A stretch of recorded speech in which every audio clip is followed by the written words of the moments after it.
Good evening, everyone, and welcome to the Ashland Planning Board meeting of Thursday, June 27th, 2024. Just a reminder to everyone that the meeting is being recorded and broadcast. As always, I will call the meeting to order officially at 7:22 p.m. And first on our agenda after that is the clerk's report. Kate? Madam Chair, we have not received any correspondence to the Planning Board since the last meeting. All right, thank you. Next on our agenda then are public hearings. We have one public hearing tonight. This is 13 Joanne Drive. It's a site plan approval application for solar panels within the housing development there. Peter, can you just give us an update on where we are? Sure, thank you so much. So at the last meeting, we talked about this, we reviewed this project, and I brought to everyone, the planning board's attention that the fire department requested one more SWIFT analysis, turning radius, which showed the turn into, I believe, building 19, which is can be shown, which is on page, I believe, 14, if I'm not mistaken. Excuse me, it's on page PV-9. Furthermore, in your packets, you'll see an email from Deputy Chief Lynn Morahan citing that the fire department has reviewed this plan and that it is, they believe the fire truck will be able to make the turn and most importantly, put the outriggers out from the truck. And so that is the update on the plan for the remaining issues. I did provide a draft decision, and I did make a couple notes to it since I sent this out. Number one, I updated the construction drawings. I had 6/13 as a revision date. It's actually 6/6, and then I also received. I added into the plan that they were received on 6/24, and just as last week, we will stamp them with the planning office stamp. A second item that I did update on the plan. Sorry, Peter, can you just repeat the revision date is we have it listed as 6/13 in the column of dates. Does that Correct. change? That's good? I edited that to 6/6. Okay, that should be 6/6 instead of 6/13. Correct. Okay. And I'll just double check. So Mark Donahue is on the call. Mark, you're a co-host, so please feel free to unmute yourself. But that is the date that I had on the submitted plans that were sent to us on the 24th. Mark, Yes. Do you concur that's the date of the plans? Yes. Okay. I know they were probably updated since, but these are the ones that I received on the 24th. That's correct. And then the second item I did just want to make a note of, and I went to the building commissioner, kind of talked through this, is regarding the condition regarding the construction area.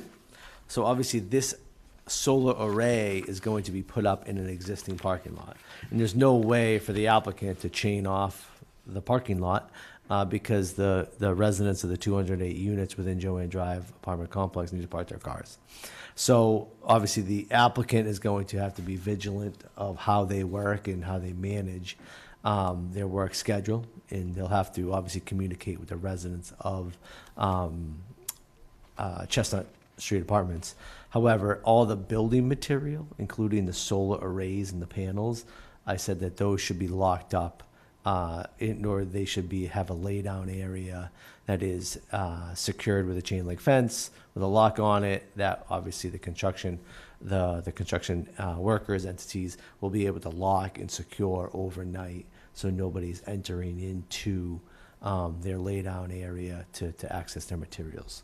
I just think this is not a site where you're going to be able to put a chain link fence around it. So I thought that was probably the best option.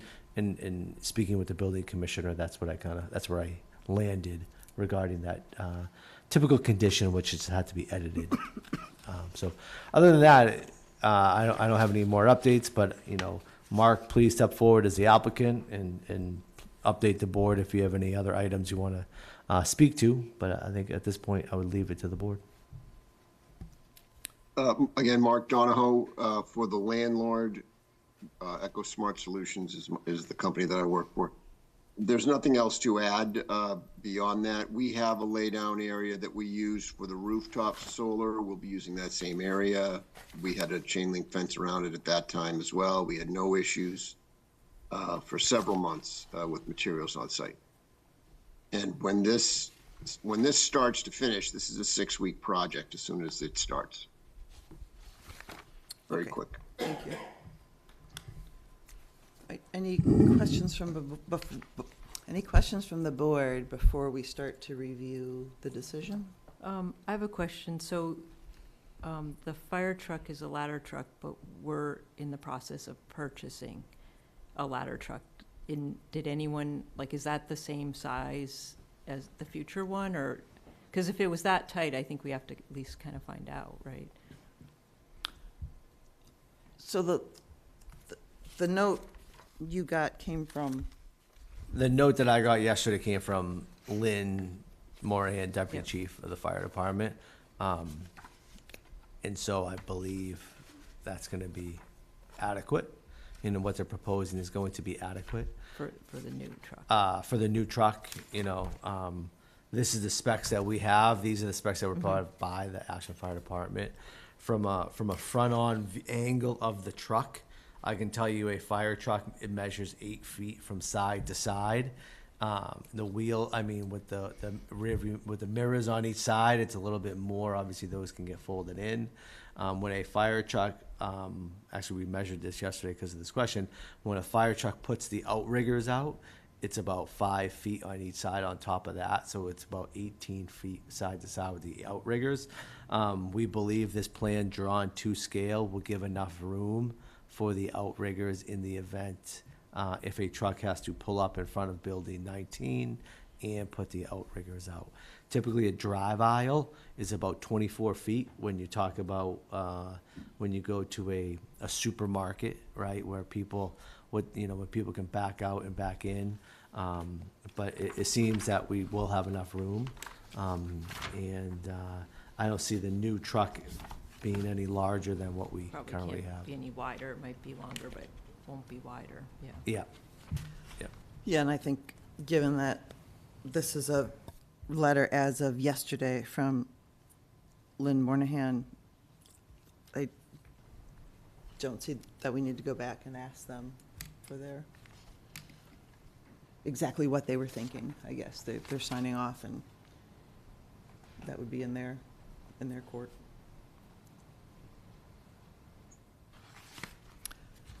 Does anyone have any other questions before we just go through the document?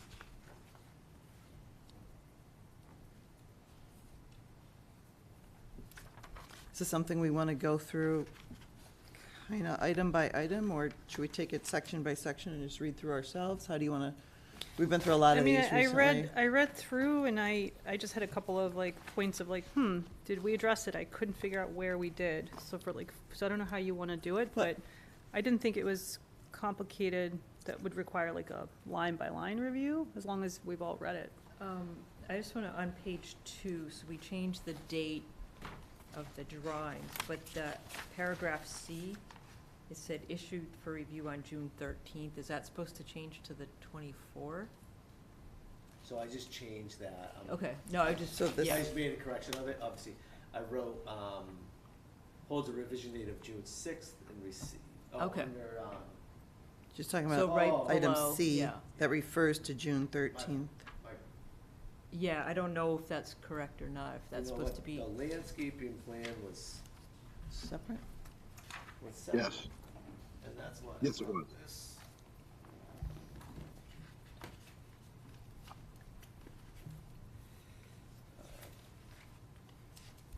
Yeah, I think it is important, as we told last time, to make sure there's a date stamp on these that matches what's in here So, yeah. and So, rescanned. so just, and Kate, you can pass this along. That is the landscaping plan that was submitted at the last meeting.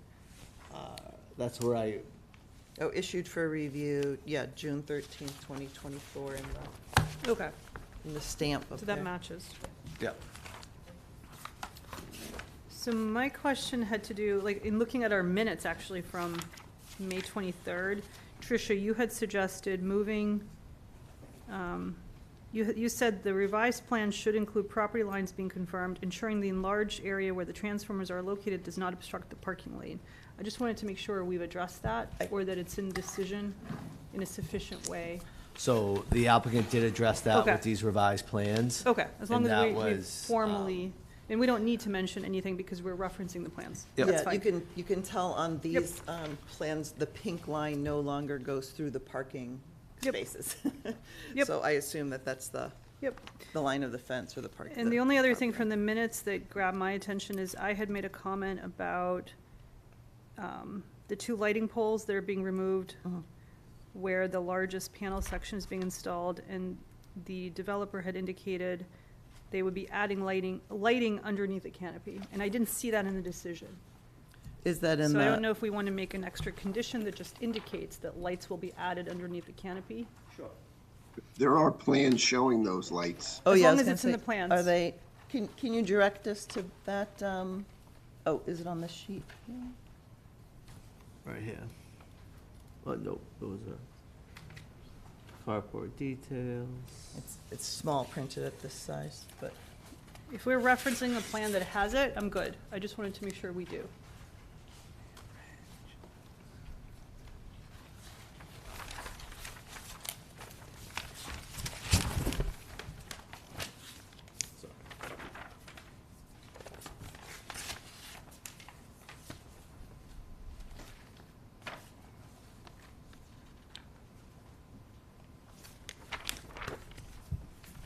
Do you know, Mark, where that is in the drawing, where it's, I don't know where it was. It was not in the original plan set and added, and I don't know exactly, and I can't see it on the screen here, but I can't remember where it is in the package.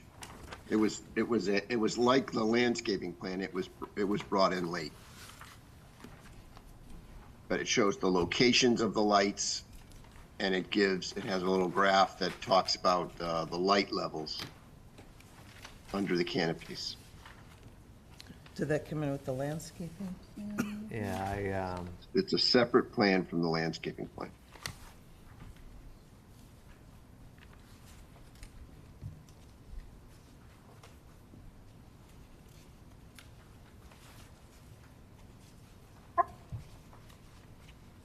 I guess if we can't find it easily, maybe we can reference it in the decision, assuming.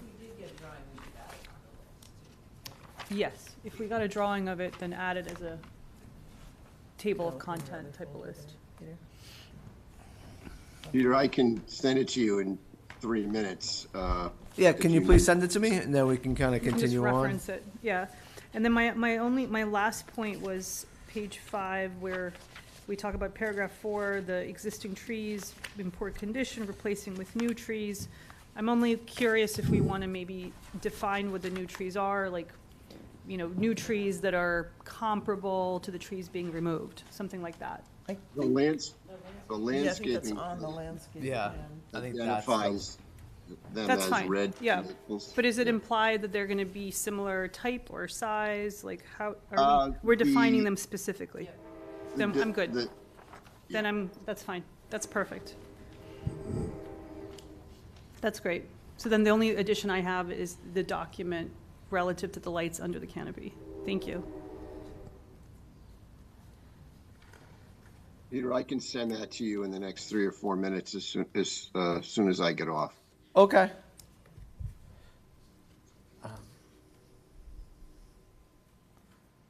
You think you might have it if it was Yeah, sent? Yeah, obviously on all of our typical conditions, we've already talked about the screening.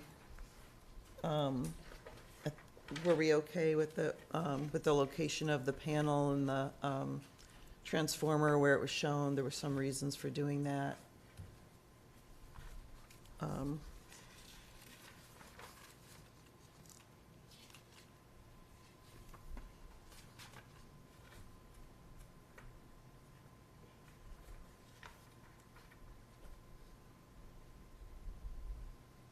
I did catch on this before it went out, that we changed the street names to just say adjacent streets.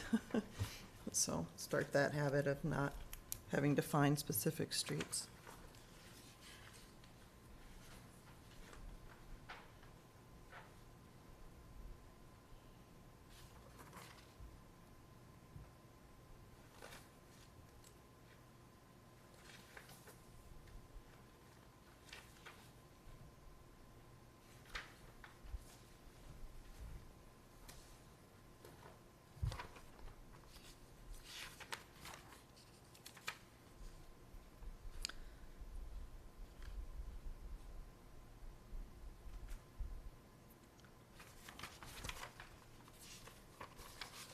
And then there is just the one special condition about if requested by applicants, the applicant will provide anti-glare film for the 6 resident windows facing the solar panels located in Building 19.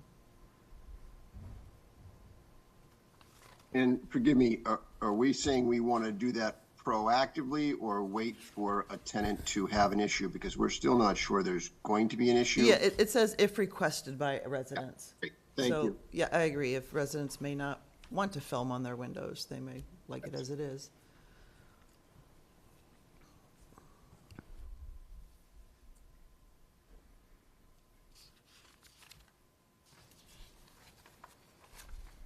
All right, so besides the lighting, which we're still looking at, I think it must be somewhere.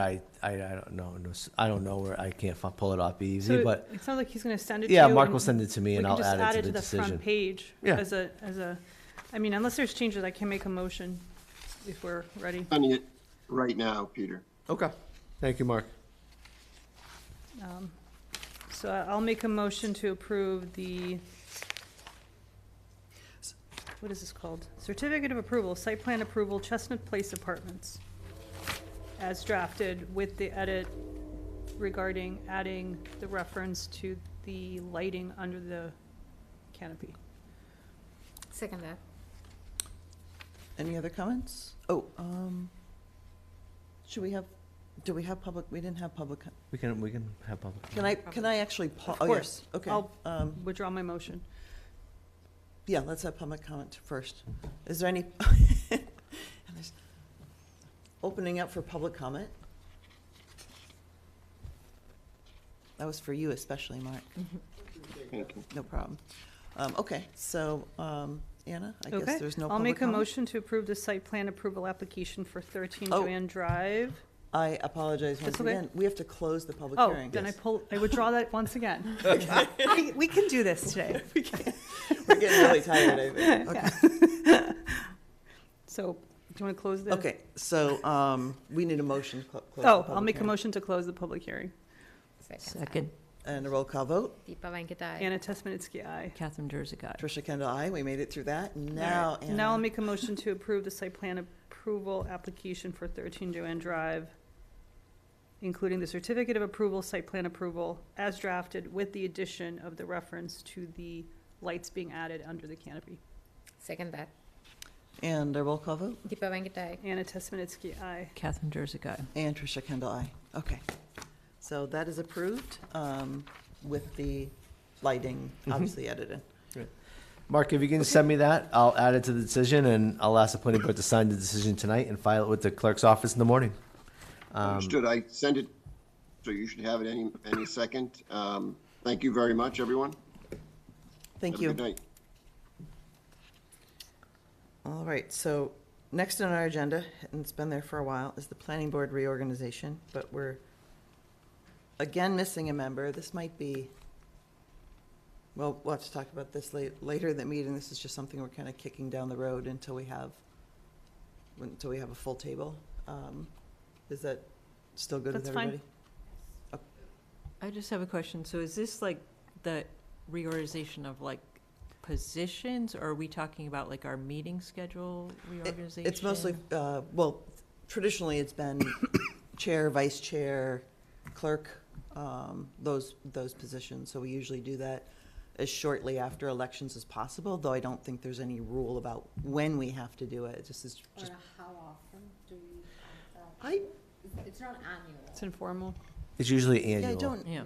know. Yeah, it's if usually there's annual anything- Elections. after elections, and so that's when it typically happens. Yeah, so, like I said, usually we just wait for a full board for obvious reasons. I think that's fine. Okay. If anyone wants to practice being chair and take a turn, I'm more than willing, so just let me know. You set very high standards. Right? You just see what just happened, didn't you, right? So, okay, so, item number 5 on the agenda is the planning board review of Hannah Stein's renewal application to the Design Review Committee. I think we have, I saw in here, Hannah's, talent bank form, which she refilled out and submitted, so that's right after the agenda, actually. And I see her online, but she probably wasn't intending to come on this quickly. Hannah, are you there?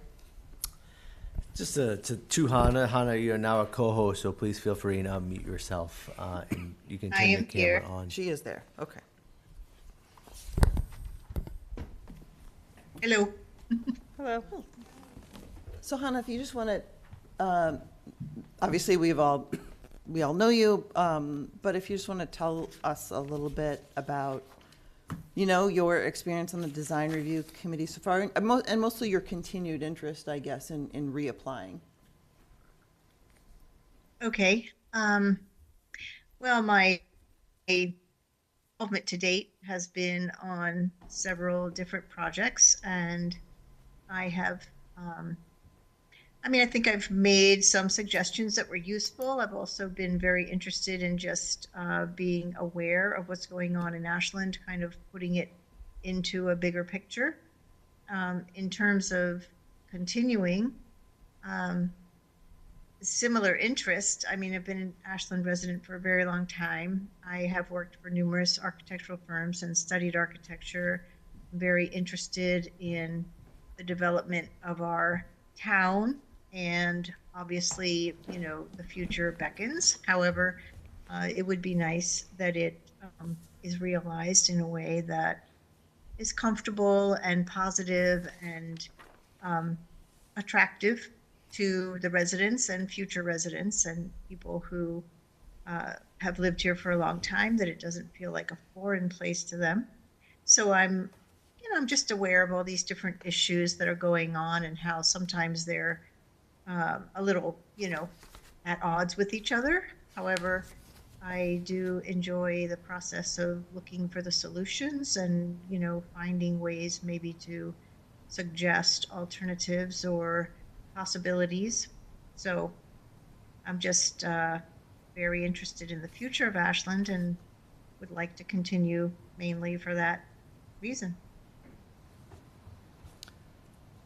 Does anyone have any specific questions for Hannah?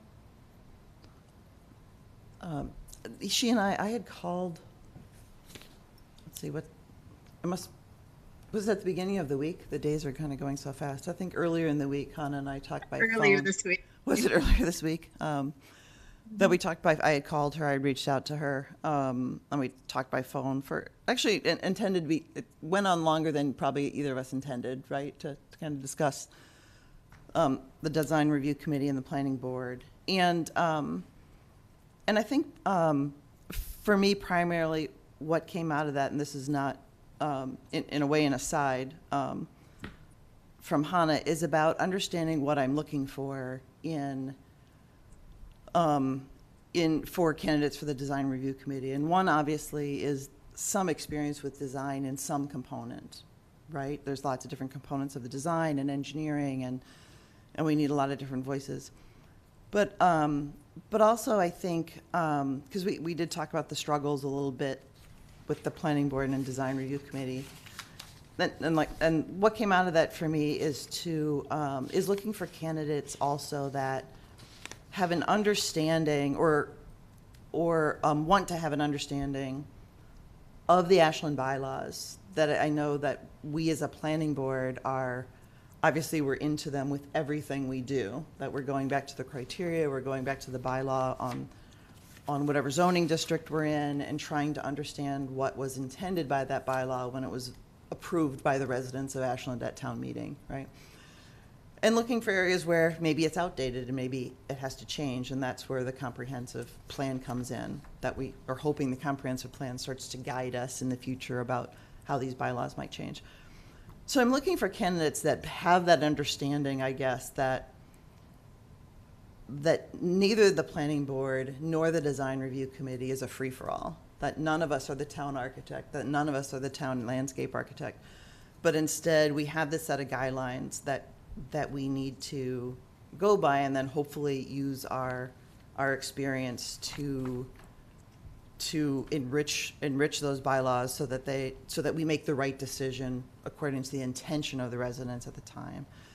And so we did talk about that. We talked about, you know, as we go forward, trying to really look at the bylaws. Hannah expressed interest in if there was a committee that started to look more at bylaws, especially as the comprehensive plan starts to reveal those things to us about where those changes should be, but being more involved in trying to look at those bylaws to figure out what kind of things we should propose.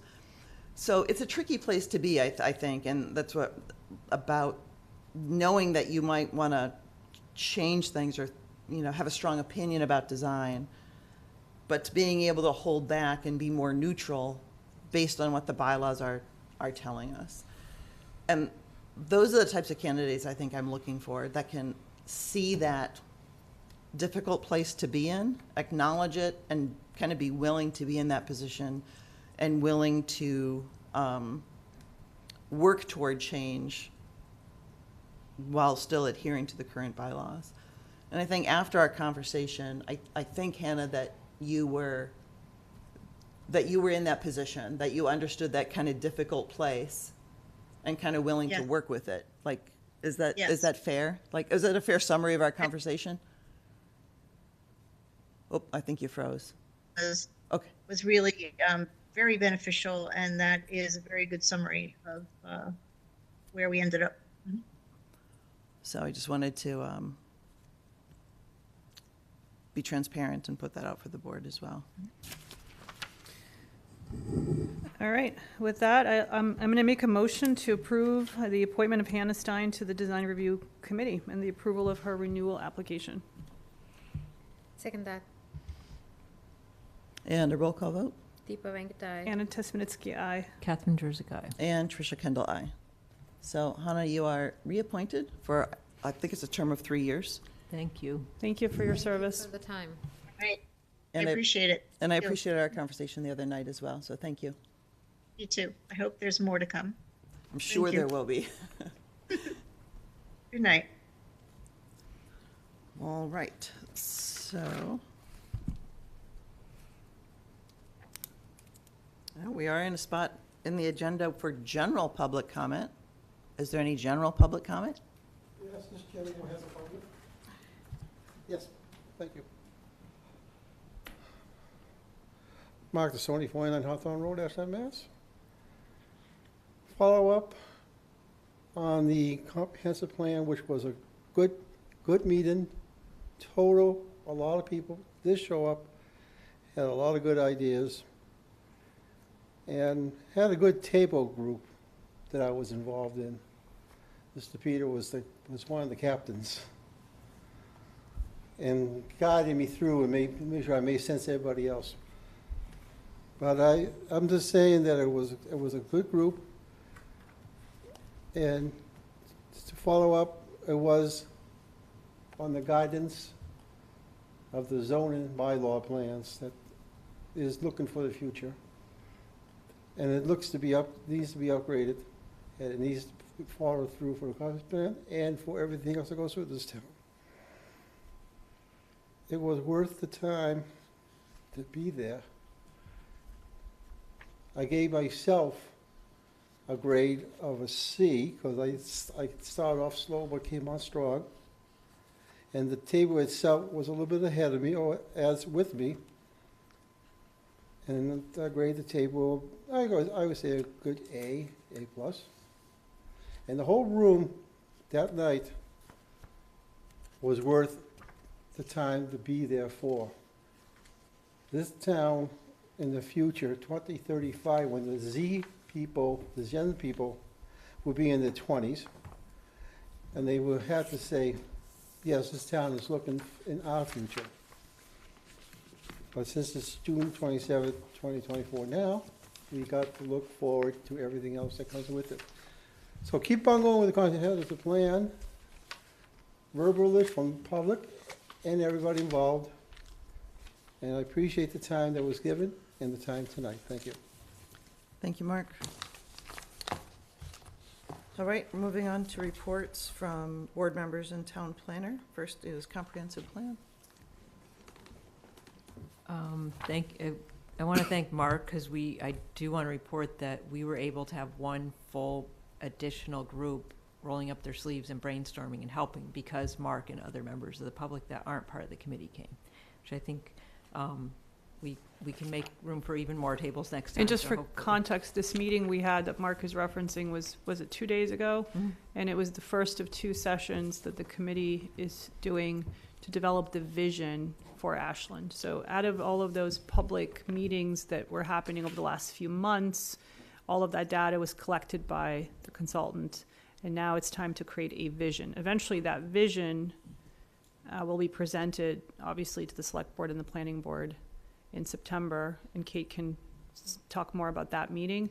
But ultimately, Mark was one of those people, just to give context. Yeah, so there'll be a similar meeting on July 18th at the community center starting at 6 p.m. and we would love to have as many people as possible.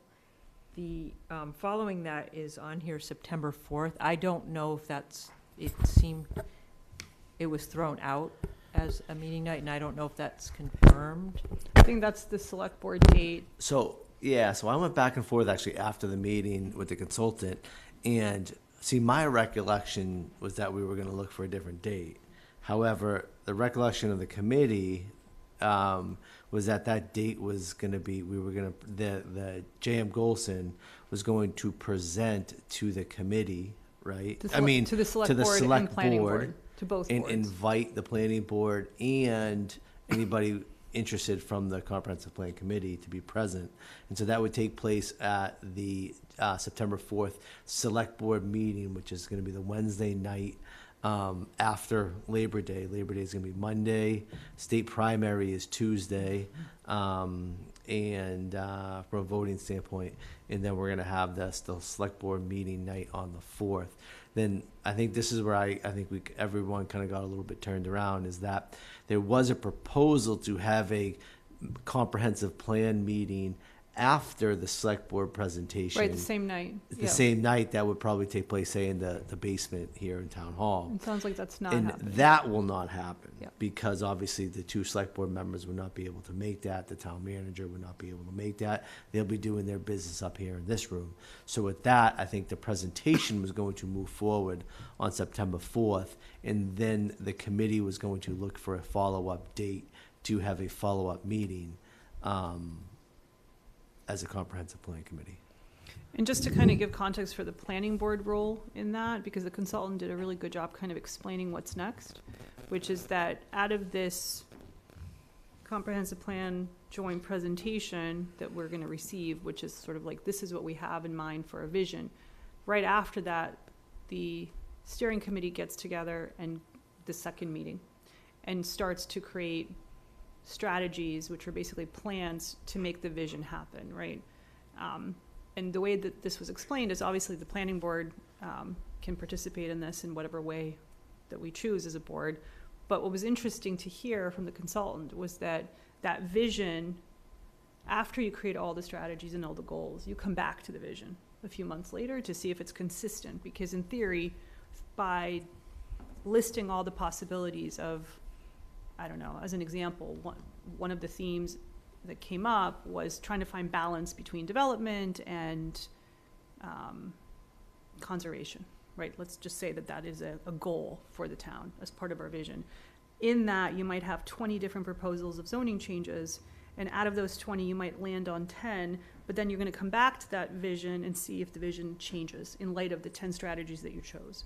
So I think that's really important for the planning board to pay attention to, because all of these strategies that are going to be thrown at the steering committee are going to have design elements, zoning elements, et cetera, and the expertise of the planning board will be really important. I have a couple questions since we Yep. actually have time to ask them. First of all, when you talk about the visions, is that, do you know, is that like one of the first sections in the eventual comprehensive plan, like visions, and then it's some paragraphs or pages describing? Like, Yes. That's an actual Yeah, development for yeah. that? Yes, Or is it- exactly. and So Does it that's my cover- understanding. Does it cover, like all the different, Elements? transportation and So, no. education and? No, so the vision is kind of like the brainstorming of imagining what Ashland looks like in the ideal world 10 years from now, if you had no limits on budget or anything like Not that. divided, subdivided. Not into subdivided. categories. And, Okay. but then that vision is going to lead to subdividing into those little categories. Okay. So through, if you know, there was 5 or 6 groups, and I can read the one that came out of my group if it's helpful. I can tell you, and I think Kate can confirm, that the other vision statements that we drafted 2 days ago were very similar. There seems to be some consistency on the steering committee in how we're starting to visualize the vision. But we basically had 5 tables that drafted the vision 2 days ago, and then the consultant takes those drafts, tries to squeeze them into one, presents it to the steering committee at this next July meeting. The steering committee then line changes it and brings it to September 4th. So if you're interested, I can read you one of them from my group. I don't know, Kate, if you have yours, just to give you a flavor of it. I would be, if it's okay, just not to have it set in stone. Just to understand a just little to bit understand more what a about- vision yeah, is. what the Yeah, process so this is. was one that was created in my group. My group included Nate from the Zoning Board of Appeals. Janet was there. Who else was in my group? 2 more individuals. You had Nate, Nate. Janet. I'm terrible with You names. know what? I have the Yeah. attendance Yeah, sheet. if you to have the tell attendance truth. sheet, so Peter can look up who was in the group, just to give you context. But it was an interesting group. So this is what we ended up together developing through the exercise. And like I said, what was interesting is the other groups had something very similar. By 2035, Ashland is an inclusive, affordable, and sustainable town built on history, walkability, integrating with open green space, and with a small town feel within our vibrant neighborhoods. By 2035, Ashland is known for its flourishing public school system, abundant public spaces, and widely accessible gathering spots. Ashland continues to protect, maintain its green spaces, historic features, and connectivity, such as bike paths, pedestrian walkways, sidewalks, and public transportation. Understanding the pressures of growth and development, Ashland seeks to preserve values of connectivity, sustainability, and inclusion, including ethnic, economic, religious, and cultural, while developing neighborhoods with a common space where people can learn, work, shop, play, and retire. In order to balance growth and community values connection, Ashland will develop a focus on people of all ages being able to afford to stay and enjoy Ashland, including CCRCs, resources for kids, opportunities for learning, working, and retiring adults. So a lot of the other visions were like that. So you can kind of see the flavor of it, of what it represents. And then whatever the ultimate vision is that you're going to hear about September 4th, what happens after is the whole steering committee gets together with all of the consultant experts and sub-teams, all of the different experts that they have, to then take whatever the ultimate vision is and start to say, okay, if that is your vision for 10 years from now, here's your 50 strategies to make it happen. And those 50 strategies will break apart into those categories of transportation, housing, or whatever, to make the vision happen. Well, there's goals, so it's Yeah. it's vision, goals, and then then strategies. And maybe that's, because my second question is, all that data that was collected, all those touch points, all those, Leads to this. so did you guys review that data? Yes. And Yes. then you wrote the Yes. vision statement? Exactly. Got it, okay. Yeah. Okay. Exactly. So all of those public things that we did led to the data. All the data was absorbed by the whole committee. Then the committee broke up into these groups. Each Okay. group created one of these. And then now you do another, in theory, you're doing another public reach out, because right now the steering committee has these ideas of what the vision is, meets again in July. That can be open to the public. Mark can show up again, as so can other members of the public. You should all show up. And where do the goals, can you explain that a little bit about That So will be the- after September 4th. No, that will be our next meeting, at least starting on that. Oh, starting on them? Yes. Okay. I thought the It'll be a next meeting similar augments workshop. this. It'll be a Okay. that will be, we should get that a week before, or maybe even sooner. Yep. The smushed up Vision 1 draft. Yep. And then the next meeting will be a similar workshop meeting, but goals. So is That's a that, good point. so is that Yeah. trying to put the vision into Like a themes. working, into an action item, a goal? Is it what it's? I thought it was Oh. more about themes. It was, I would say Yeah. themes would be a good way to describe the Okay. goals, yes. So That the, was- the themes, for example, out of that statement I just read, the themes from my group were, what were they? Inclusiveness, green open space,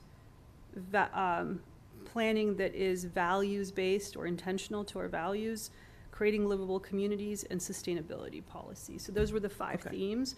So my understanding is the next session, you wrap up the vision statement altogether, you wrap up your themes, and then out of those themes, you're gonna get strategies. And all of those strategies end up being the transportation, the affordable housing, and whatever else. That's my recollection of it. I think strategies come later, very specifics. If we want to, let's use the sustainability, Yeah. green by net zero by 2040, how do we get Right. there? So Specific. So it might be just like different terminology that you Yeah. guys are like, that's obviously going from general to Yes. Exactly, specific. exactly. But whether something's labeled a goal Yeah. or a strategy or a, yeah. Is gonna Okay. become clear. Got But it. I think the Okay. part that's really important is after September 4th, the committee's gonna get overwhelmed by all of these strategies from the consulting team, right? It's gonna be like, oh, you want sustainability? Here's 20 potential zoning changes.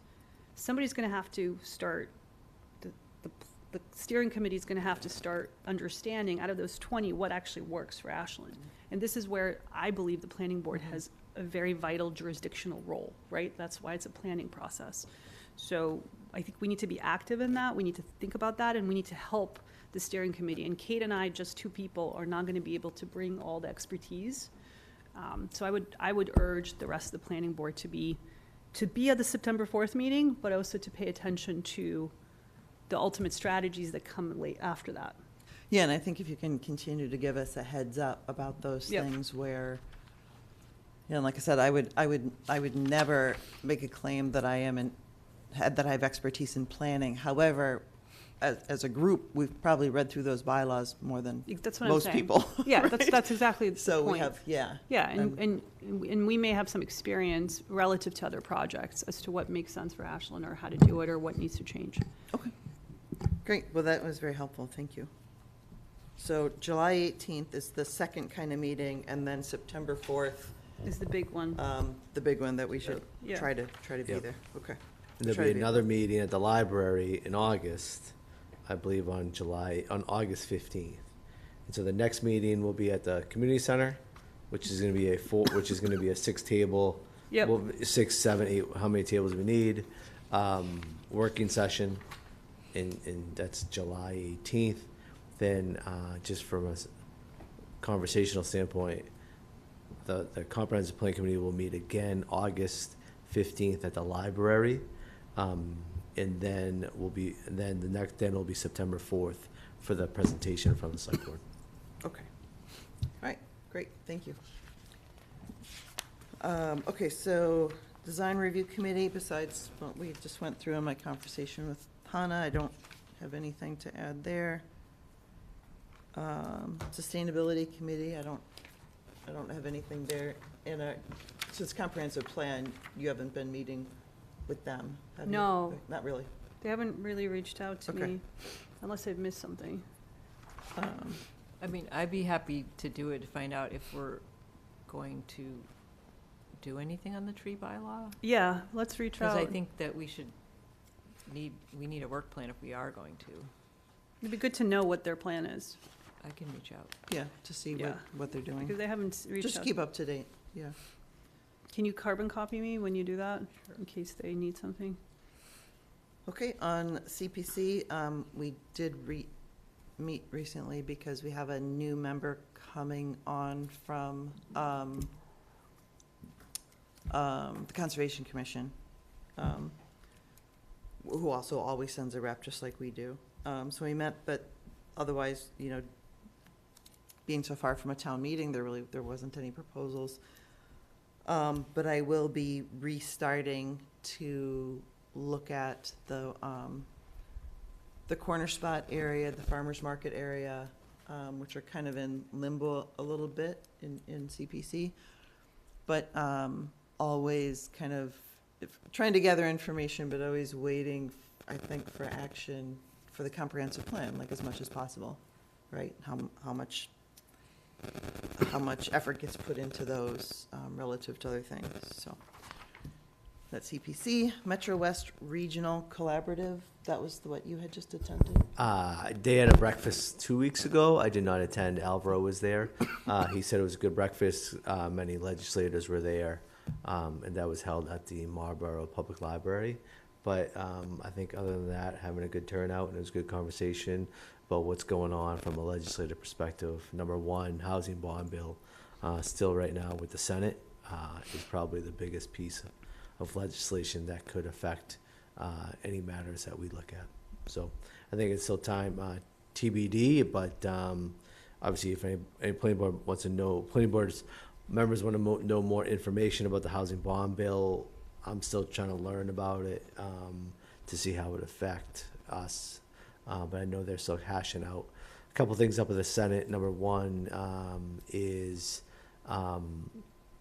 by right accessory unit dwellings, which are granny flats, in-law apartments, whatever you want to say. I know that's a fairly large discussion and a piece of that bill. Does that look like it's going to pass? So it got through the Senate. So it got through the House. So it was Healy proposed it. I think it was at $4 billion. The House tacked on another $2.2 billion. And then right now it is in the Senate. So how it gets passed, I think it's going to probably go through. It has a lot of things going on in it. Expansion of MWRA, Affordable Housing Trust gets a bunch of money.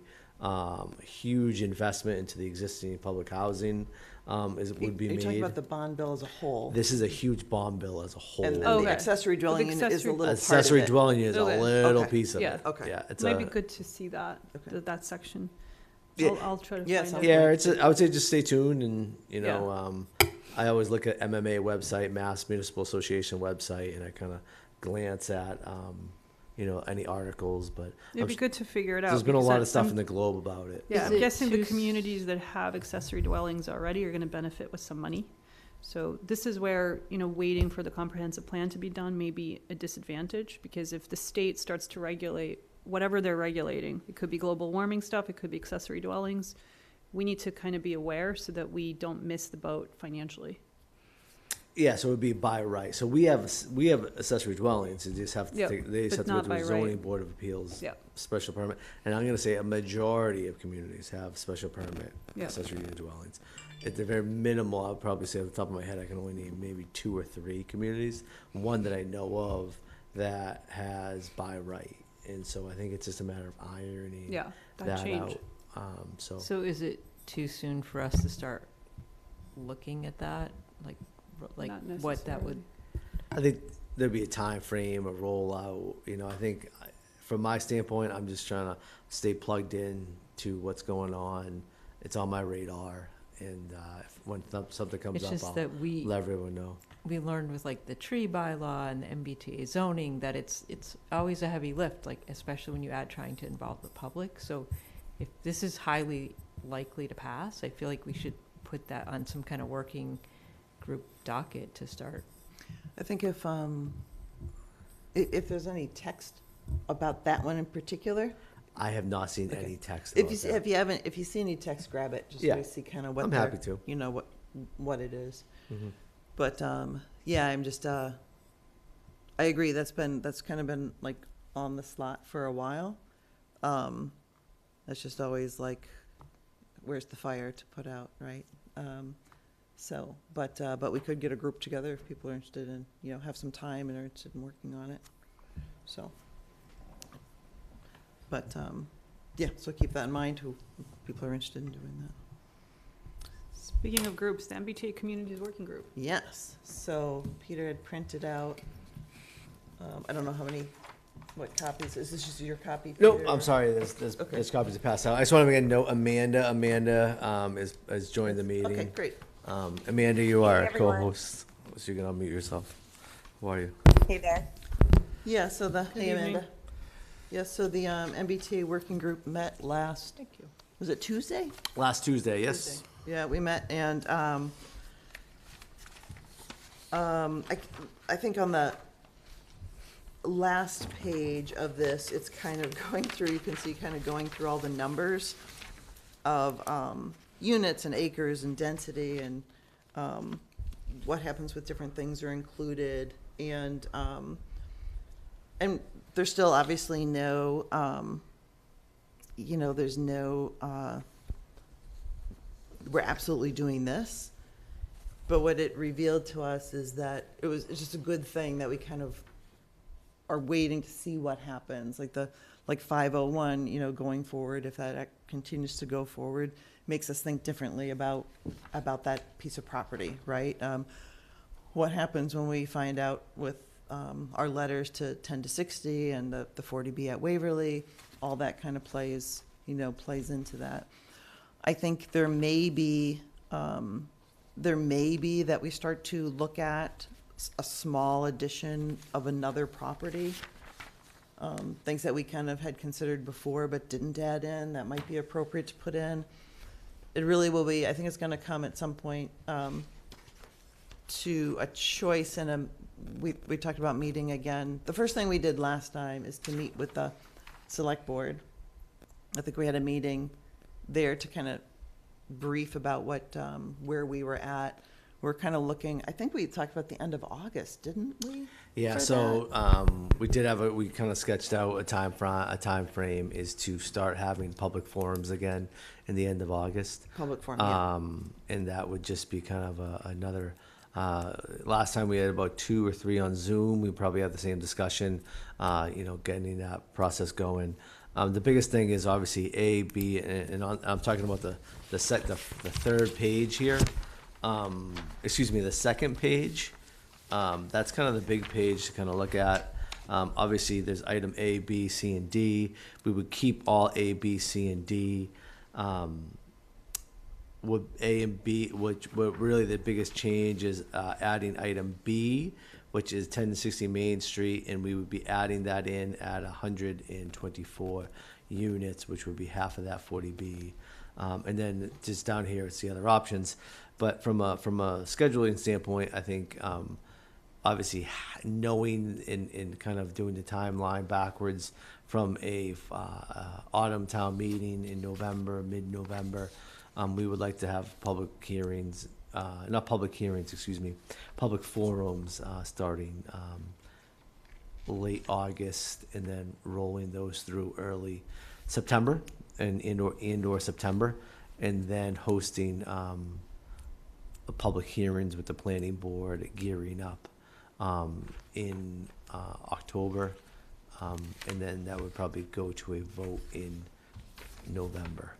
So why was RTDE taken out? Those were, In the UCG property?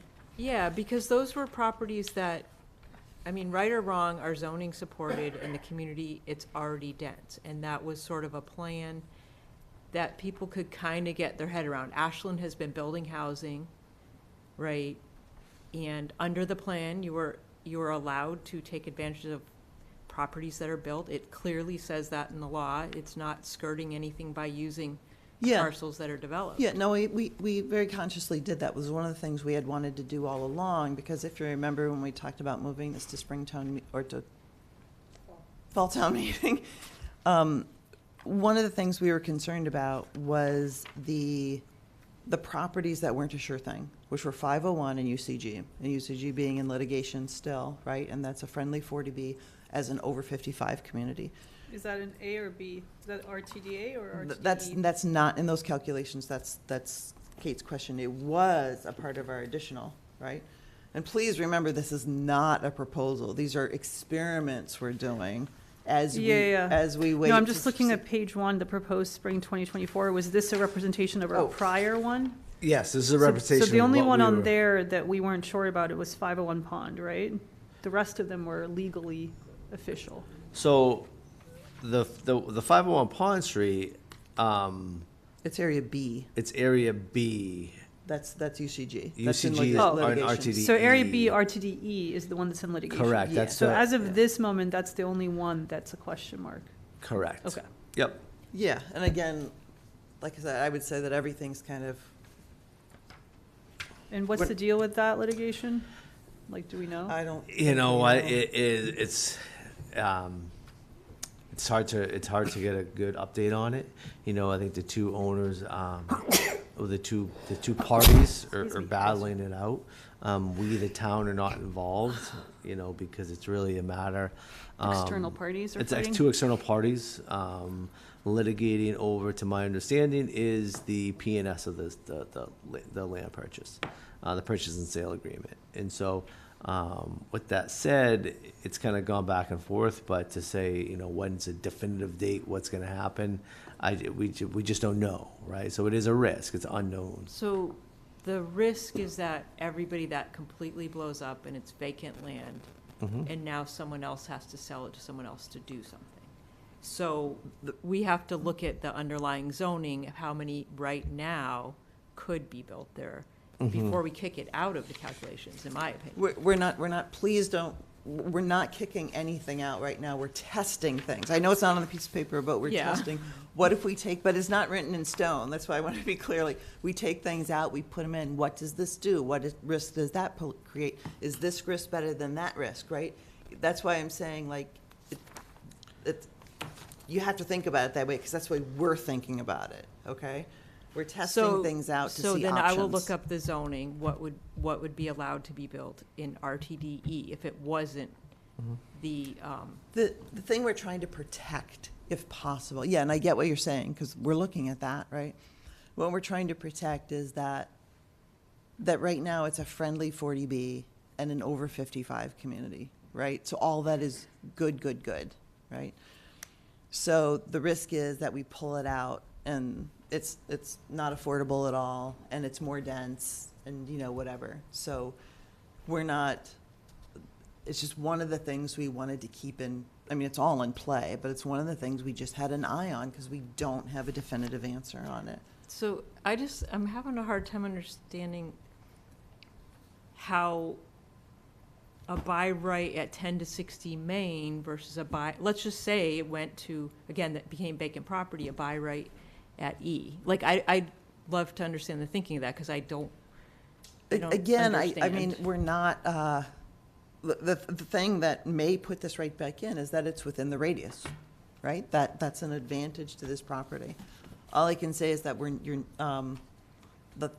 it seems like you're thinking, there's something else going on here, and there's not. We're just testing. No, I don't understand, because it seems, no matter what, you're picking something, the worst case risk could be by right, only 12% affordable versus 25% affordable. You're going to get a higher density.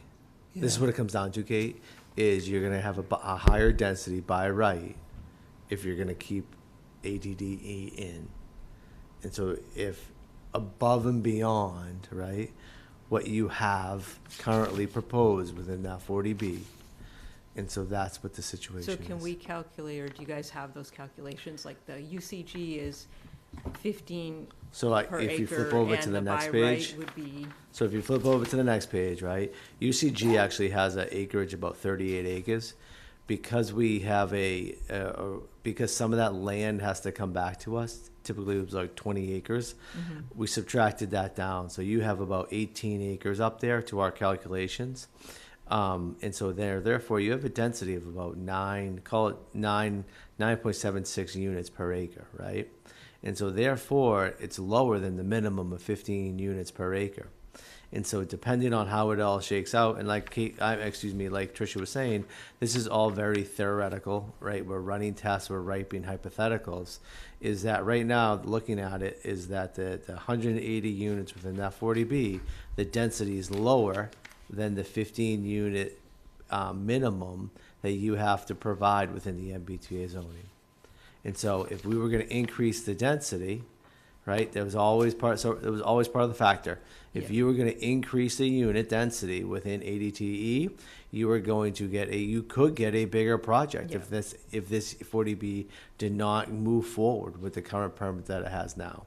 And so you'd be looking for more units by right on that piece of land. That's what the takeaway is. So the by right's minimum 15. Correct. Across MBTA zoning, the by right minimum is gonna be 15 units per acre. So as you kind of move through this, you can say, oh, okay, if you're looking at Cirrus, right, what's by right is 20 units per acre, right? What actually the bylaws net is about 13.99, right? So that's why when we were doing our zoning change, we have to increase our density, right? That's why we have to increase the density in Cirrus to move that density up to north of and or at 15 units per acre. Can I make a So there's suggestion? a lot of moving pieces. Can I make a suggestion for this sheet, which I think is helpful?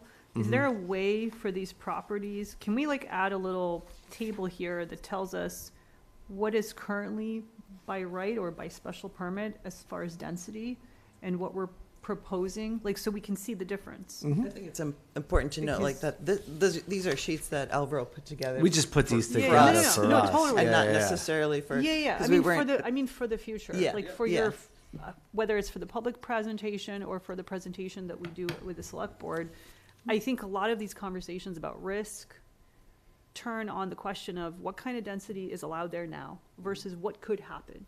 And so it seems silly to talk about it without actual numbers. We weren't really Do you know what I intending to mean? get into Yeah, depth yeah, because it's yeah. not really on the Right. agenda. No, to- no, to do totally. so, But I right? think this So- is a good conversation because it highlights what we need to discuss with the public and what we need to discuss Mhm. with the select board. Mhm. I think it would be really helpful to have a little table for each property, whether it's the spring proposal or whatever possible proposal it is. What is the zone the area's in? What is the current allowed zoning? What is the current zoning? What is the current proposal that we've permitted there as far as density? There's basically 3 columns. Exactly, yeah. 3 columns. And then column 3, what would be the proposed MBTA, what's it called, density? So you can see I can the see where risk I see what you're, I in a very think we can clean try to way, do. and we can have an educated conversation without a lot of emotion or speculation. It I can think be we can try data-driven. to. I will Yeah. say it's easier said than done. Yeah. Under the point because our different zones call for different levels of They of do. density.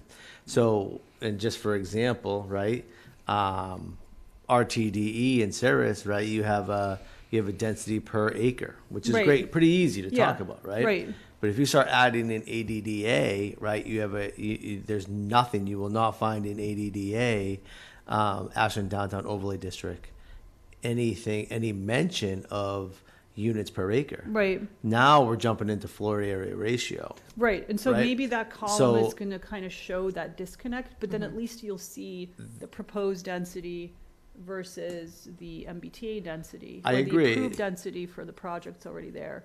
So, I think we can work on something Yeah, like it that, might but I be just kind of want to helpful. state from this Right. point on is it's not, like I said, it's easier said than done because there's going to be, it's not as clean. The cookie's not always going to be, you're not always going to break it. right. Well, I think that's why Not we're all having. breaks are going to be clean. I think that's why we're having this debate, because Correct. it's not so clear. So it has to be as clear as we can try. And the most transparent thing we can do for the public and for each other Mhm. is to throw it out there. And frankly, the fact that our zoning is so confusing or so inconsistent is something that we should change. And so it may be helpful to see it in one place, to recognize the disconnects. Yep. And frankly, to present it to the steering committee for the comprehensive plan as one more thing that we could clean up and make a lot more. Yeah, I agree because Manageable. you're looking at you're measuring something.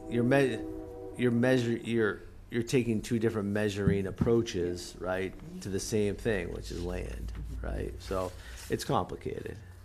So, okay, but yeah, this is just for a conversation. We're working on it, and we're gonna start the public hearing. Public forum process probably in late August.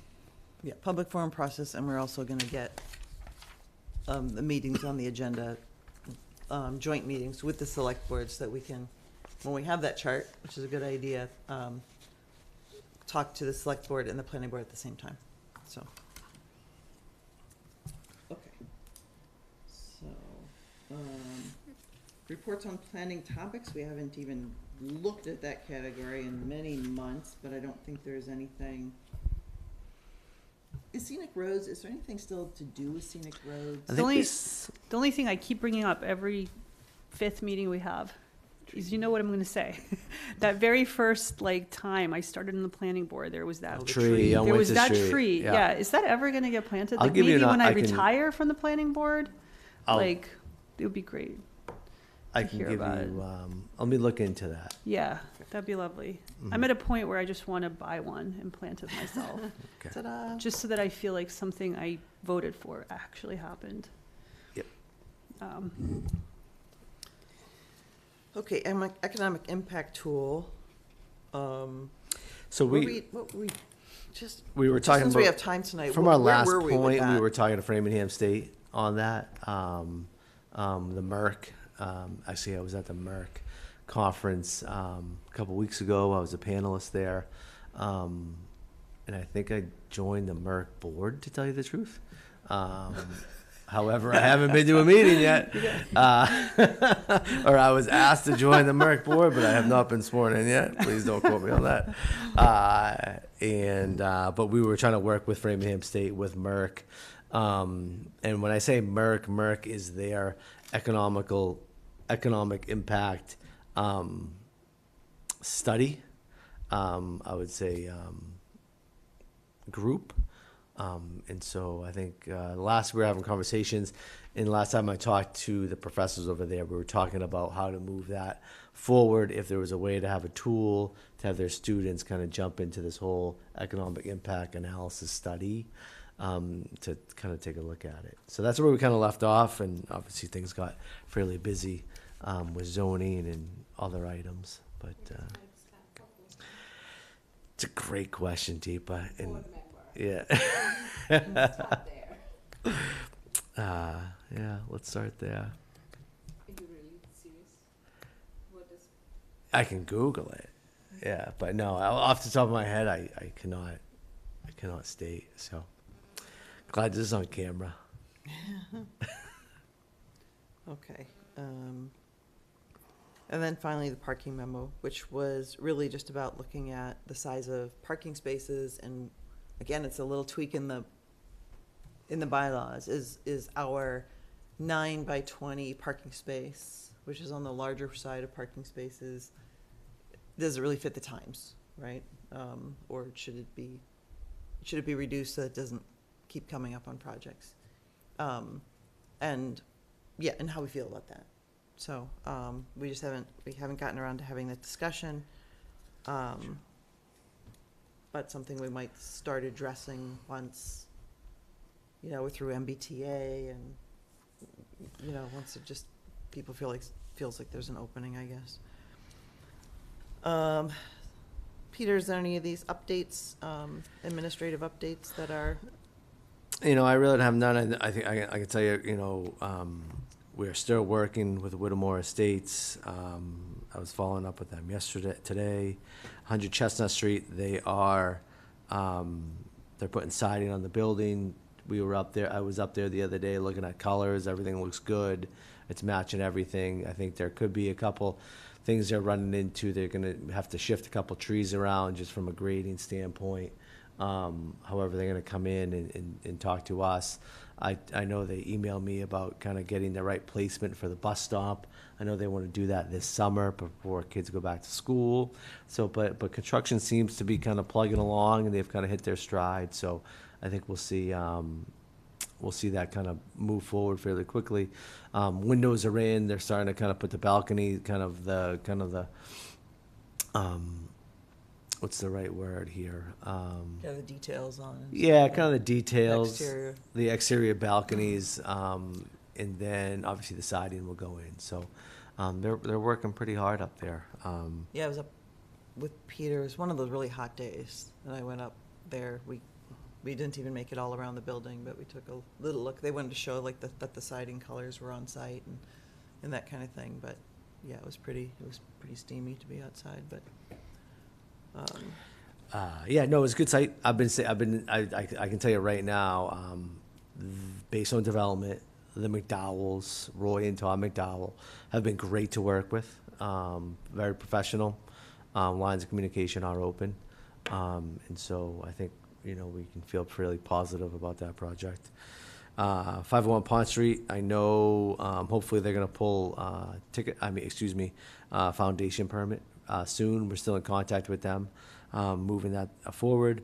Starbucks, still cranking, they're still doing the inside. They're doing the build out on the inside. Right now, I know our, Culture Council is working on the mural with folks, and so that is moving along. How is that moving along? Wasn't Starbucks involved in that? Starbucks was Yeah. involved. Starbucks Did is, they is approve very much something? so involved.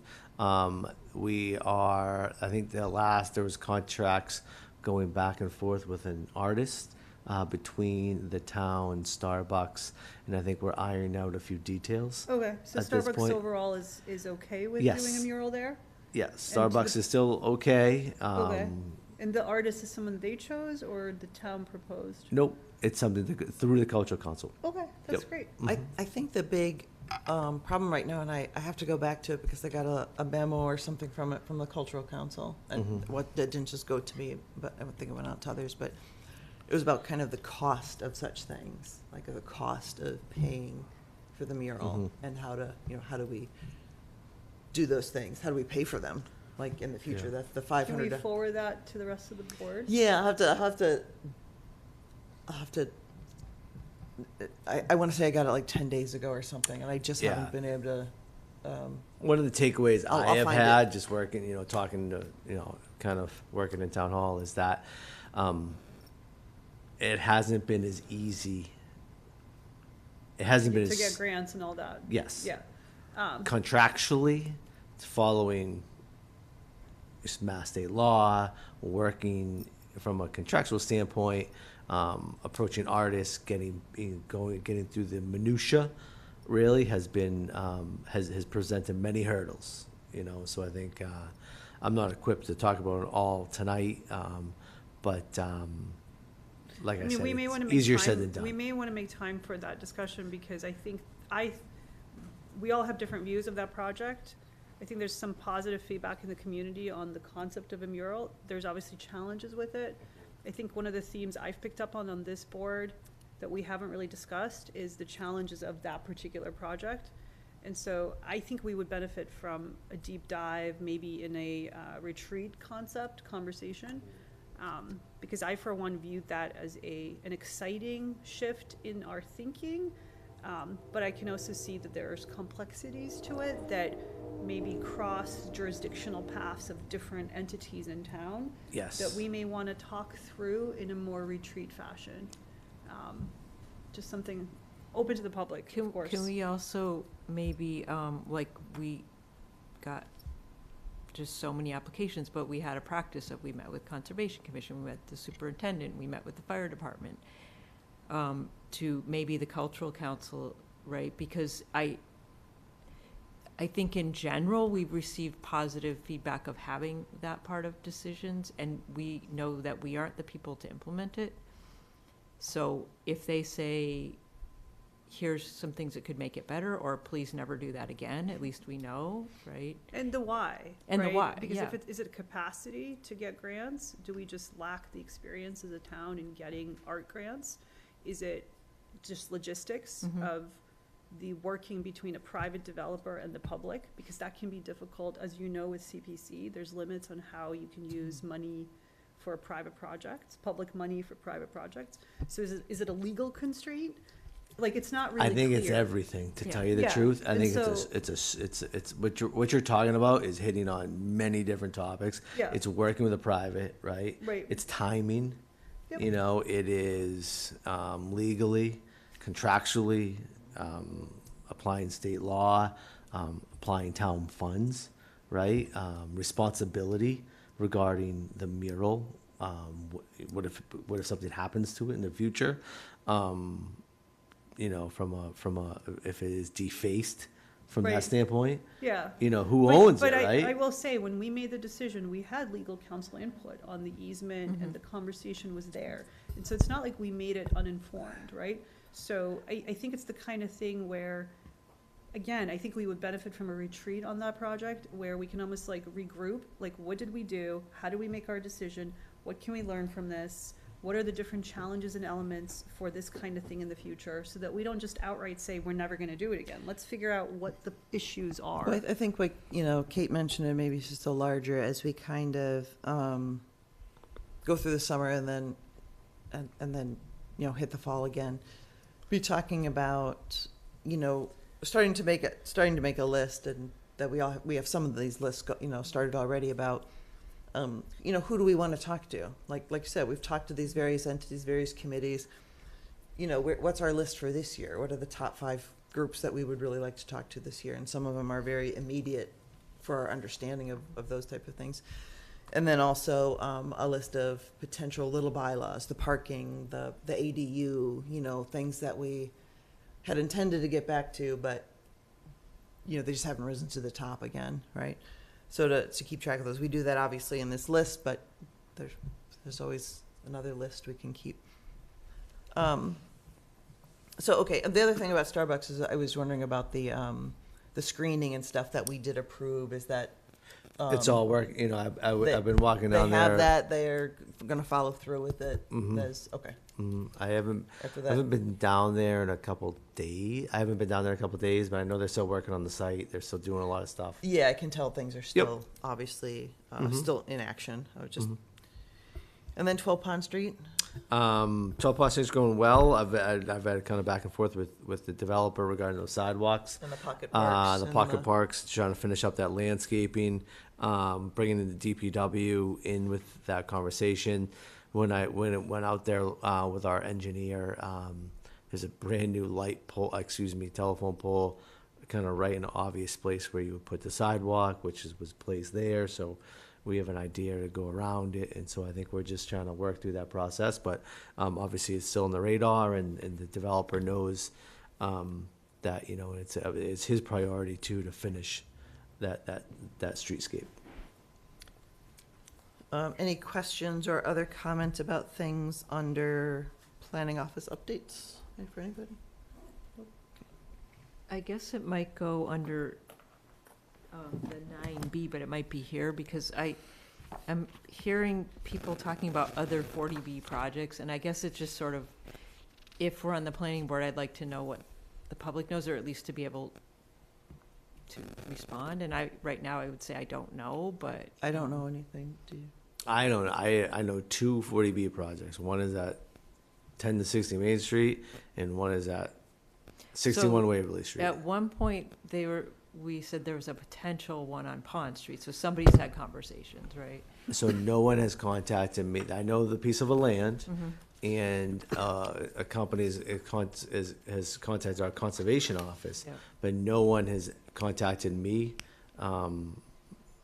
regarding that piece of property. Regarding 37 James Road, I know the address. I just have not been contacted about that property. So there is potential one, like if someone asks, because it's like, there's potential still on Pond Street. And then the 4th potential one, we don't know anything about, I guess. The only 40B that I know of, I know of what 40B, it's gonna be Habitat for Humanity on Main Street, which is that one lot, vacant lot that will have to go through, that will go through a 40B process. But that is a Habitat for Humanity piece of property, which I know they need to go through that 40B process So for. that's probably the 4 people are talking about. But I don't know what haven't- I don't know what rumors are being spread. I don't know what rumors are out there. But People, I'm around, people ask, so I'm I trying to know, get the best information. I know of That 2. probably- So that would be probably the 4 then that people are hearing about. It's gonna be a 1 lot 40B, at, across from Main Street. And that's gonna be done by Habitat for Humanity. And that's that. It will go through a 40B process because there's some legal case history on that property regarding the Zoning Board of Appeals and a variance that was rejected back in 2000 and I want to say 2008, 2006, 2008 timeframe. That lot was known as the Galane lot. They applied for a variance to make a buildable lot. It was denied twice and then upheld once. Actually, it was denied 3 times by the Zoning Board of Appeals. It was remanded twice by the Superior Court, and then it was upheld the last time by the Superior Court. So there's a file in my office about this thick about that property. So to move forward through that variance in the case law that's on that property, they're going to go through a one lot 40B process.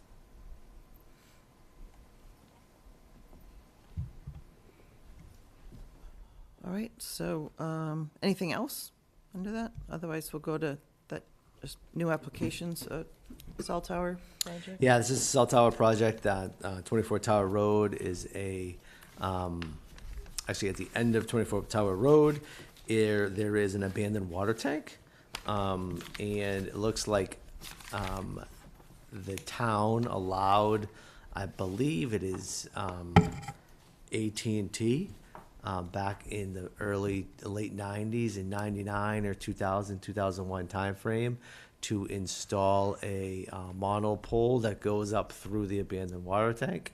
And so there is 2 carriers on this water tank, and they are looking to upgrade the existing equipment on the monopole. And that will be, I believe, Verizon, that will be coming in here and just looking to do that.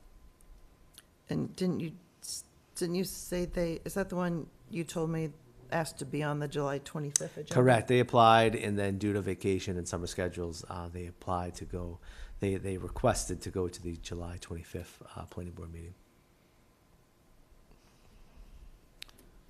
Any questions on that? Okay. So then we just wanted to have upcoming meetings. We wanted to have a discussion about upcoming meetings and when people might be out. So for the July 11th meeting, correct me if I'm wrong, Peter, but right now we have no applications, no public hearings. We don't have agenda items for that meeting at this time. I think I'm going to be out of town. Very likely you'll be out of town. That's when we have to go to Baltimore. So we're wondering, I'm also wondering about you guys' schedules. Is everyone in town? So for me, both meetings I'm around. I don't get into trouble until maybe the end of August when I have to take my kid to college. I appreciate that we have no projects that are kind of big right now. To me, that's an opportunity. I have no problem canceling the 11th meeting, but I would think that we could benefit from a retreat now that we're sort of quieter at a time that works, obviously, for our chair and everyone. And like I said, I think it's a great opportunity to sort of throw everything on paper and figure out what are the agenda items that we never have time for, like planning-related agenda items, so that we can do those things, or talk through the Starbucks complexity, or whatever it is that we want to do. Maybe think about last year overall. Like, what were the big projects of last year, and what did we learn, including Starbucks? What are the planning things we want to do, if any, as a board? Things like that. So I'm just suggesting if we cancel the 11th, that we find another time for a retreat. I'm okay if people want to meet for the 11th. I don't think I'll be here, and obviously we've been kind of rotating Well, I who's think having not a be retreat, here. I think having a retreat, we'd want our chair there. Well, what about July 25th? Does anyone think that there'll be, anyone have plans now to be gone that day? Or, not saying things won't change, but. I'm good for the July meetings. Like, who's that? Oh, Amanda's being very quiet there. You're good for July, you said, Amanda? Both meetings. Sorry, guys. Yes, I'm good for both July meetings. Okay. I'm free. Yeah, and I'm good for the 25th. If we want to put the cell tower obviously first, and then go into. So there's a couple of things. One, we can keep the meeting on the 11th, and without Tricia handle the tower.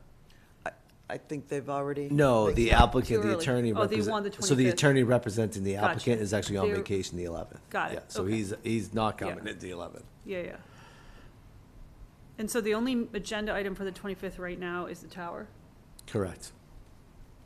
And we don't have anything lingering out there being continued either. Nope. Right. This is, I mean, I guess my suggestion would be that if we're gonna cancel the 11th, keep the 25th, maybe we can use these couple of weeks.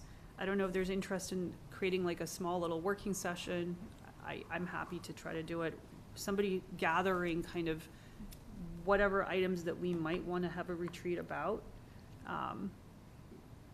And find a way on the 25th to do those things. Like, if the 25th is just the tower issue, maybe that's a meeting where publicly we can create some sort of plan or agenda as to what it is that we want to do with our time, if we have extra time right now, for however long we're gonna have extra free time. Why If there's don't, no big projects coming up our way in August and September not that we know of. that we know of yet. Um, I'm just saying, it looks like an opportunity I know, I think to it is maybe an do other opportunity. things. So why don't people send those, why don't I send out an email that, because I have some of these ideas myself. Yep. Just to take, so that everything doesn't land on Peter's plate, that I'll send out an email requesting, I'm gonna put it maybe into categories, and people can start to fill in the categories and send stuff back to me.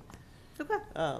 Which should be Yeah. not a violation of open meeting law. No. It's just going to be Agendas, items. agenda items, and I'll organize it, and then when we get, Meet- yeah, when everyone has a chance to respond, or when we get closer to that date, I'll send it back out, and we can start to pick and choose where we want to start, because obviously I'm sure or maybe it'll just be a discussion of general where we're going. I mean, and in not one theory, that particular meeting item. on the 25th, normally our meetings are a couple of hours, right? Mhm. So we could have a normal meeting from 7:15 to 8:15. That is our Tower Road, whatever meeting, and then we can have a retreat, a Mhm. separate time frame that's more informal Yeah. in a retreat session, so that we're together for the 2.5 hours that we normally are, but we actually use our time for the public hearing meeting and for more informal retreat. Just get it all done on the 25th. okay.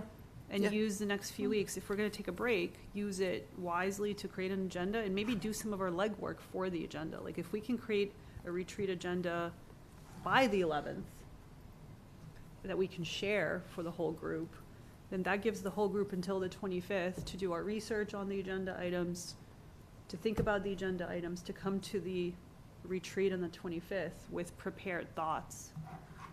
I'm just kind of throwing that out there. So even if we don't have a meeting on the 11th, we use the 11th as a agenda organization day.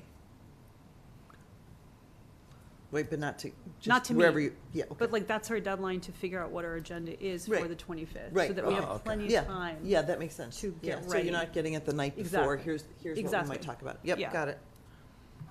Because in theory, let's say we put on the agenda accessory dwelling units, because Peter is gonna find that language from the state, and we at the retreat, as an example, wanna talk about it.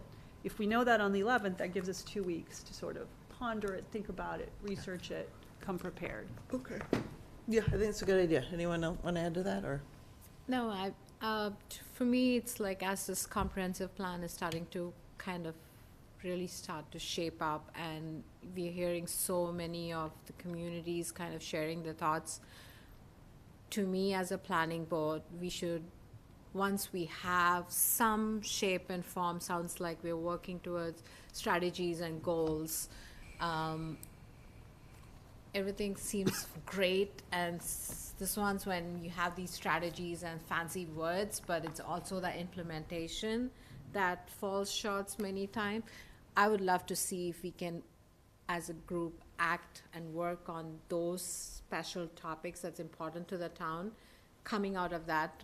And it's like, take that smaller milestones versus the 10-year plan, that comprehensive plan is, for me, those will be the topics that I feel like will be worth the time spending as a team versus just coming up with topics. At least that's, So I can share one idea that happened at my little group the other day that was really interesting to me, that stood out, which was the idea of like something simple that we can do as a community is picking like 5 or 6 locations in town that have a public sphere of some kind where you can beautify, put some landscaping, put a little bench, put a little thing for people on bikes to stop and rest.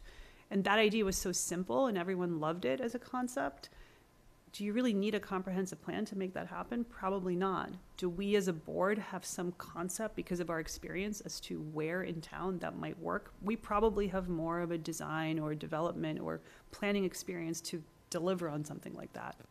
So there's opportunities for the planning board to do things like that that could be really useful as a resource to the steering committee, where the consultant doesn't live in our town, and we as a planning board could do those things fairly easily without a But you zoning mean making change. those recommendations? Yes, Oh, okay. absolutely. So presenting it, hey, here's an idea. Right, 'cause I'm like, exactly. I don't think we Yeah. actually have the power to do that. No, because what I'm So- saying is these are things that are being discussed at the steering committee level for ideas. We as a planning board could deliver that without zoning changes.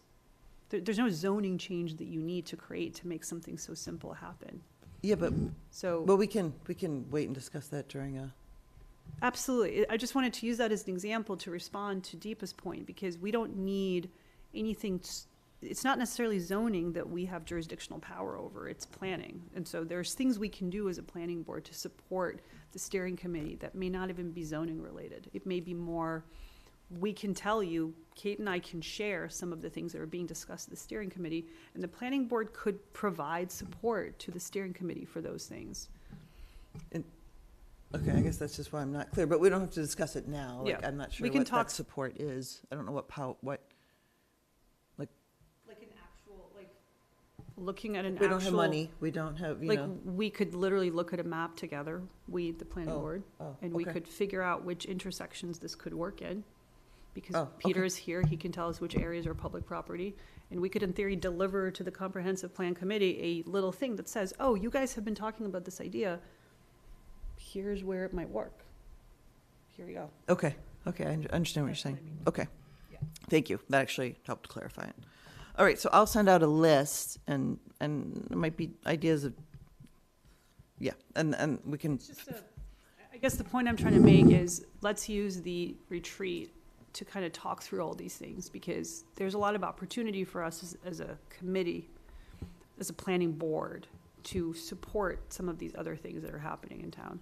yeah, and I think the things that go on that list may be as simple as, hey, we really should meet with the cultural council. I don't really understand what they do. Or it could be this idea. It could be, you know, those parking spaces are just driving me crazy. We've it's been on our list forever. Why don't we just deal with it? You know, it could be things like that, right?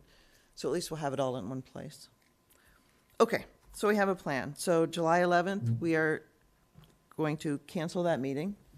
Cancel the meeting, then we'll meet on the 25th. We'll meet on the 25th. We have the cell tower, and we will use all the remaining time for an organized retreat. Okay. And we'll let Marcelo know that, obviously, and hopefully he'll be able to be there as well. Okay, so that's summer schedule as well. So now we're at the meeting minutes. I had no changes. Sorry, I just need to look at them quick here.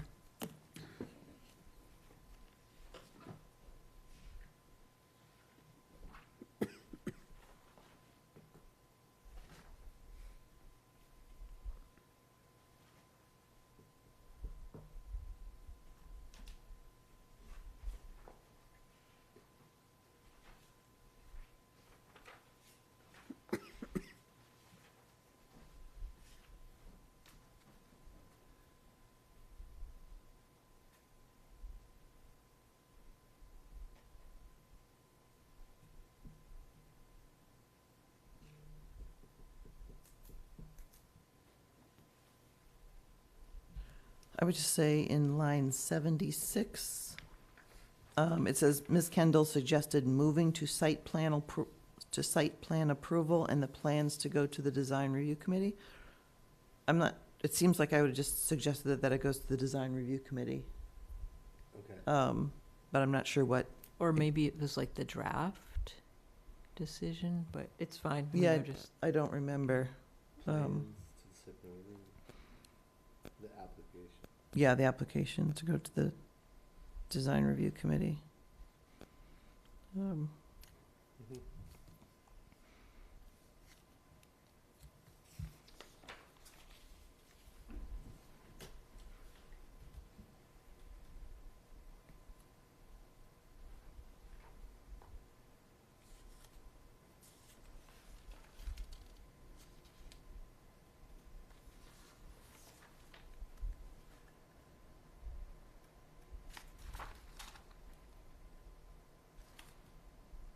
Just in reading over the meeting minutes and coming back to the planning board reorganization, maybe on the 25th would have a full board again. So maybe we'd add that to the, maybe that we Yes. would add that to the agenda, our That seems Sec- reasonable. second agenda item.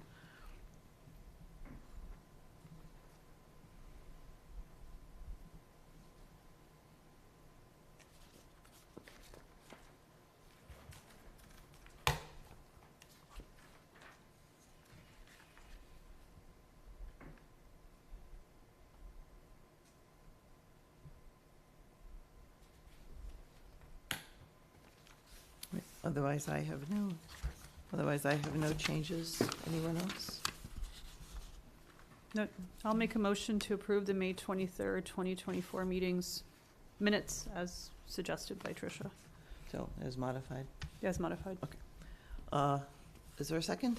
Second, And a roll call vote? Deepa Venkateswaran. Anna Tesmanitsky, aye. Catherine Jersey, aye. And Tricia Kendall, aye. So those are approved. I think then we are at the end of our agenda. Anyone have anything to add? I'm going to be probably missing for the September 4th meeting. Okay. I'm traveling that week. Okay. Okay. I can make a motion to adjourn the planning board meeting at 8:58 PM. And a second? Second that.